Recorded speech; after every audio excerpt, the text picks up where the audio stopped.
Ukraine has warned citizens in eastern Ukraine to leave ahead of a renewed Russian invasion in that part of the country. Russia has pulled its forces out of northern Ukraine and is redirecting them to the eastern part of that nation.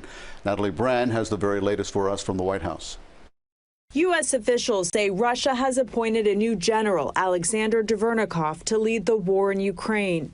That same general was in charge in Syria, where Russia is accused of war crimes. Those same brutal tactics, that same disregard for civilian life and civilian infrastructure will probably continue as they now focus in a more geographically confined area in the Donbass. Russia is reinforcing its troops in eastern Ukraine with satellite images showing an 8-mile-long convoy believed to be headed to the Donbass region. Ukraine's President Volodymyr Zelensky expressed concern about the battle in the Donbass and Mariupol with CBS's Scott Pelley on 60 Minutes. What are you expecting now in the east and in the south? We think this will be a new wave of this war. We don't know how much Russian weaponry there will be, but we understand there'll be many times more than there is now. Mariupol's mayor tells the Associated Press more than 10,000 civilians have been killed as the fight rages on.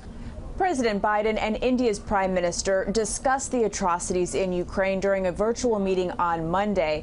The administration is trying to urge India not to increase its imports of Russian energy. The United States and India are going to continue our close consultation on how to manage the destabilizing effects of this Russian war. Prime Minister Narendra Modi says he's spoken several times with Presidents Putin and Zelensky and has appealed for peace and direct talks between the two. Natalie Brand, CBS News, the White House.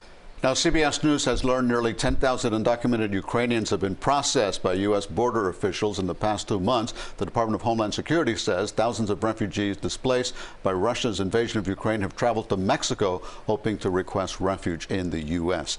And if you would like to help the people of Ukraine, you can find how you can do it by going to our website, cbsmiami.com/helpukraine.